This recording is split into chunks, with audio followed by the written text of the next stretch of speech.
Улааж шаазгай үзүүлж байна.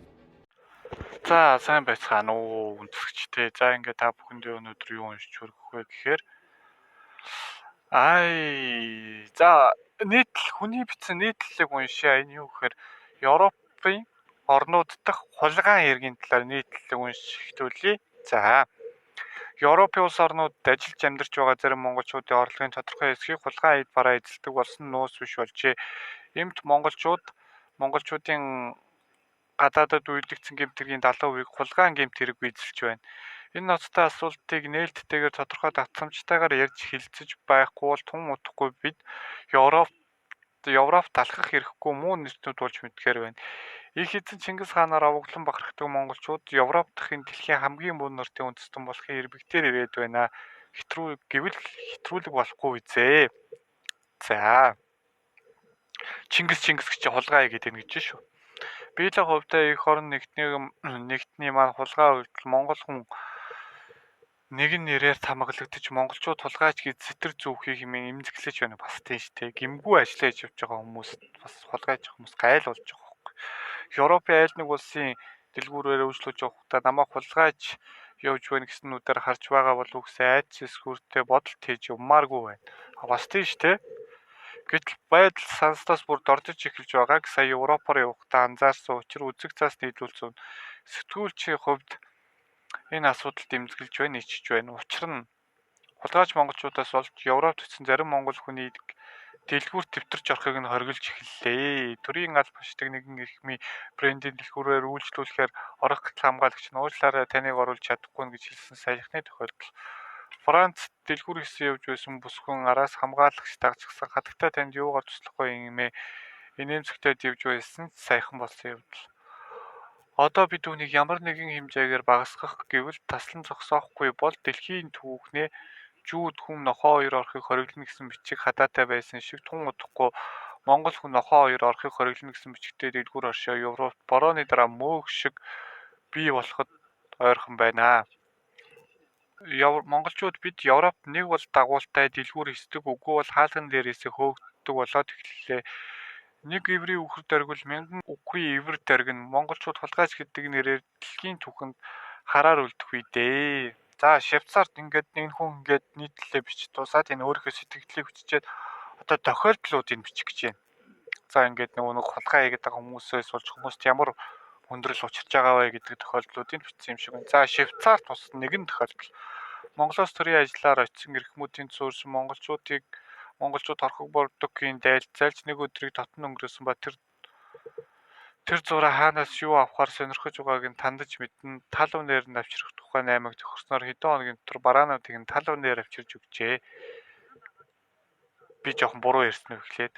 Францд бас нэгэн тохиолдол Монголоос очсон жочид нь дэлгүүр хэсгээр болоход тэнд суурьсан танилуд нь дагаж явсан ба дэлгүүрт юм үзүүлэхгүй саад болон би тал үнээр нь олоод өгье дөө наатаха битгий үнэтэй байна гэх мэтчлэн тухтааж дэлгүүр эсвэл байсан тул хөөж уулсан тухай яриа. Бэлэгд бас нэгэн тохиолдол Монголоор ирсэн зочдын сургаар хамаат нь нэг найзыгаа дагуулж ирсэн ба тэрхүү танил нь үнэртэй ус цаг гэх мэт үнт бараар 8 ч байжээ. Барааны ихэнх шошигтойгоо ба уг үнээс тал үнээр бараага зараад явжээ. Яалтчгүй гусцсан гарууд байна л да. Энэ ингээд тохиолдлууд нь юу байсан юм бэ шүү? Хөөгцөн тохиолдлууд, хулгай хийсэн тохиолдлууд нь байсан юм биш шүү. Одоо нэг өстө баримтаа гаргаж ирж байгаа гэсэн үг юм сэтгүүлч. За. Эдгээр Европ дахь монгол хүмүүсийн хулгайн гэмт хэрэгтэд бараа бүтээгдэхүүнээ зардаг аргуудыг харуулсан 3 жишээ амьтад хулгайн бараагаа хэдийн анзаар зарж борлуулж байх шиг. За нэг бол Монголоос ирсэн зочныг худалдан авахар төлөвлөсөн барааг хулгайч авчран тал үнээр нь борлуулах байдлаар амьдралаа зогоох нь байна. Эсвэл цог юунд барааг нь тоочглон улмаар хулгайлж хямд үнээр нийлүүлж байна. Үгүй бол нэг төрлийн бараанаас олон тоогоор авчран Европт олон жил амьдарсан борлуулагч нараа дамжуулан ашиг олж байна. Мөн Австраас хулгайлсан бараагаа Польштой байж зарах гэх мэтээр холбооны улсад зугаалan амьдралаа авч явж байгаа ч байна. Юу ямар эвгүй өгүүлбэр бичсэн юм бэ? Гэвч хулгайч монголчуудыг нэг нэгэндээ хэрхэн гоёор хулгай хийснээр сайрхаж өнгөрөх хэмжээнд хүрсэн байна. Дэлгүүрт байсан хамгийн том зурагтыг хулгайлсан нэгэн Монголын тухай таалавдуулсан байлгүй. Удахгүй YouTube дээр монголчуудын хулгайн гэмт хэргийн түүгээр гарах гайх зүйлгүй болох нэ.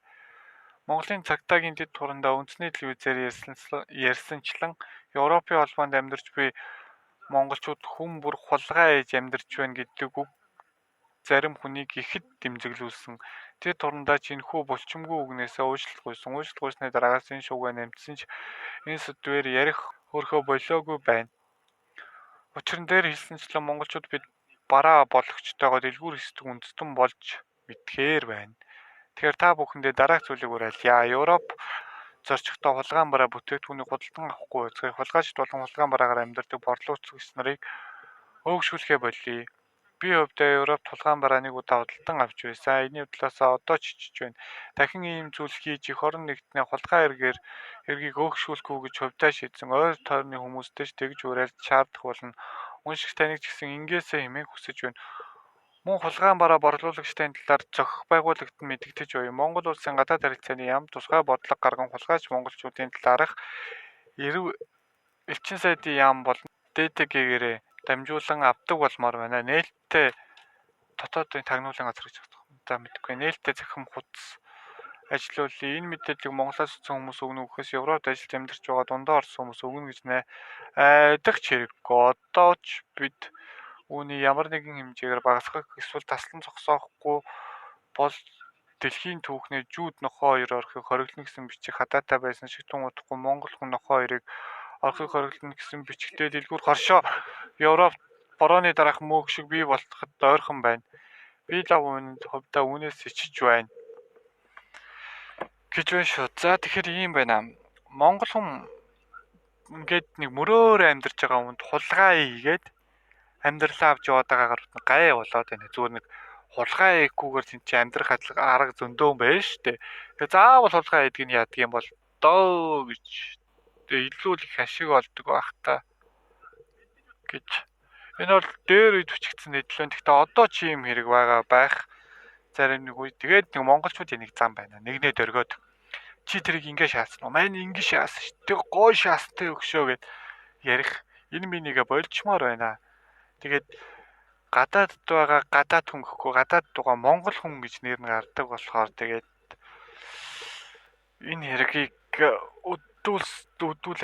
өдүүлж байгаа хүмүүс бас нэг дотроо нэг юм бодмоор байна. Энэ хэдэн 3 жилийн өмнө гарсан нийтлэл байх шиг байсан. Гэхдээ энэ хэрэг одоо ч гэсэн байна гэхээр монголчууд жоохон бодолтой баймаар.